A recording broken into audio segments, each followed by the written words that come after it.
Hey guys, welcome back to Freedom Talks with Kate. I'm Kate, of course, and today I wanted to spend some time talking about this topic of high functioning anxiety. It's a fairly new topic. I mean, anxiety is not a new topic, but this additional piece of a high functioning, right? High functioning anxiety. And there really is a spectrum when it comes to anxiety, and it can show up in various different ways. It can feel debilitating in different ways.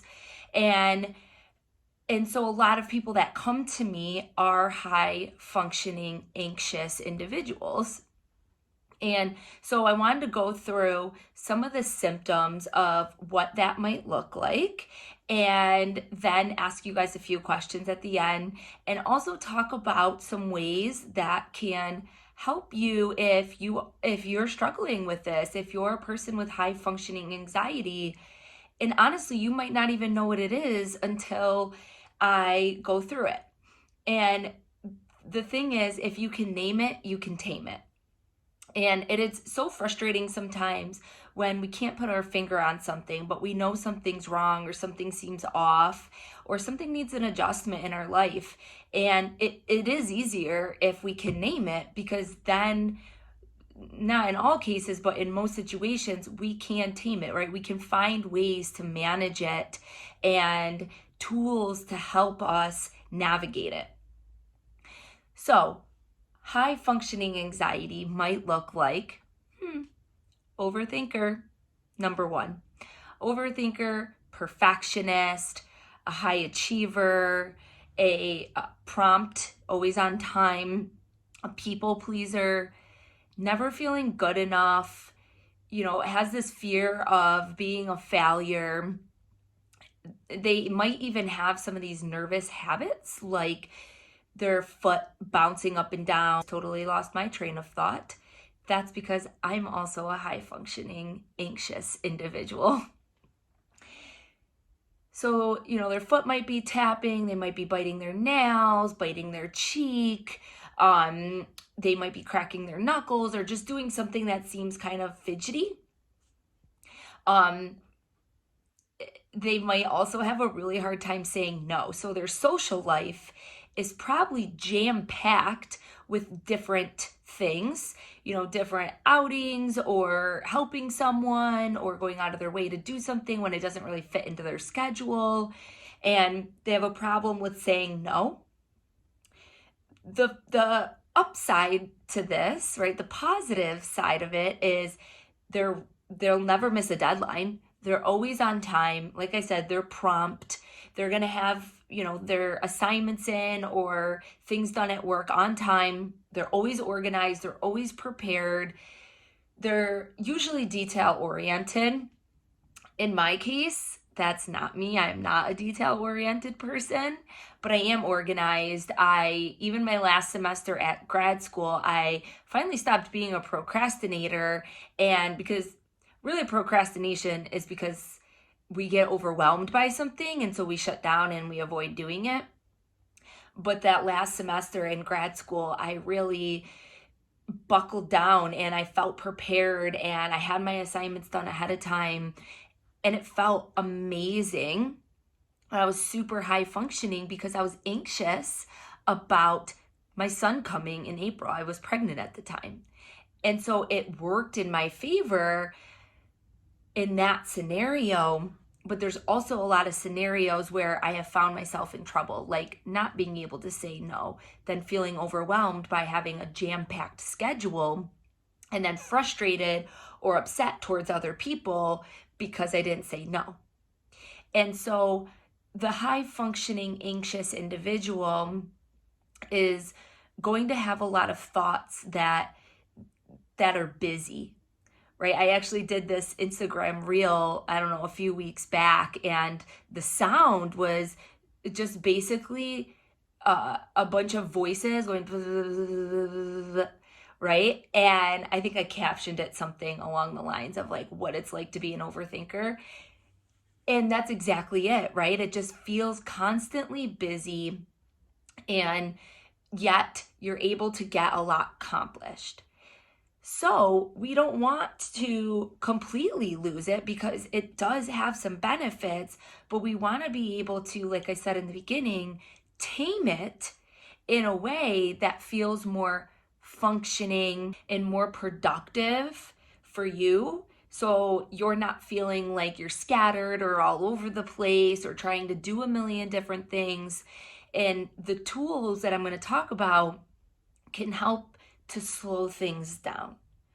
And I think just even watching this video and having an understanding of, wow, that's me, can help a lot. It can help with bringing awareness around what has been going on for you. You know, being able to name why you have those nervous habits, why you're having those thoughts, why you always feel like a failure, or you're overthinking a conversation that happened 5 days ago, but you're still ruminating on it. And that other person probably hasn't even thought about it since then. But you're playing it over and over and over in your head of how could you have said that differently, or maybe you shouldn't have said that because you offended them, or because you said this, or the spiral, right? That's what I always call it, that spiral. And that's the downfall to it, right? Of being a high functioning anxious individual, is that thought spiral. You get really trapped in these thoughts that lead to these really negative emotions and views of who you are as an individual. So some of the tools that can help is, one, becoming aware of what it is and becoming aware of the thoughts that you're having. And I'm going to encourage you to bust out your journal and start journaling about it every morning or every night, just so you can start keeping track of it.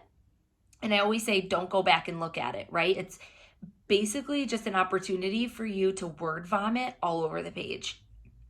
So writing out these negative thoughts that you're having, or the negative thoughts that are staying stuck that you feel like you can't get rid of.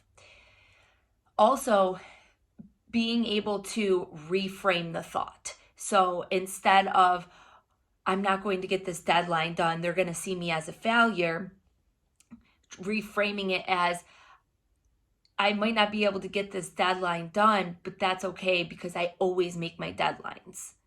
Or I always find a way to meet my deadline, so I will also get this done. And being able to reframe it in a way that doesn't feel anxious or heavy or add more stress to a situation that may already be stressful. Another thing that can be really helpful is exercise. So you guys that have been following me know that movement is a big part of my practice and what I always encourage people to do. And I will even go for walks with clients on the canal or nearby just to get up and moving, because the benefits of that and the way that the dopamine is released in the brain and the way that it can help connect your mind and your body and help relax your body, the effects are tremendous, right? It may not take your anxiety away completely or even for the whole day, but it helps get some of that fidgetiness. That's not a word, but we're going to make it a word today. Getting out the fidgets and that need to like move all the time. And it can be really helpful to get that energy out of your body. So exercise is a really big piece of taming the anxiety. Another thing is, if you are starting to feel so anxious that you're bordering panic or a panic attack, something that can help is getting some ice packs and putting them on your body. And the other one is chewing gum can be extremely helpful. Again, especially if you're feeling really fidgety, that can be something that can help.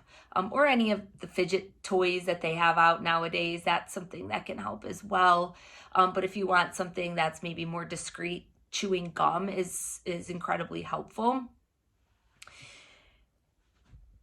So those are some helpful tools that just to start, right? Just to get going. Journaling, chewing gum, exercise, movement, being able to just reframe some of the thoughts. And I encourage you to write them out, because if you're in that state of mind, you may not be able to reframe it right away. So in the beginning, write out that negative thought that you're having and then rewrite a new thought that is more positive and uplifting, and that is gives you permission to be more gentle with yourself.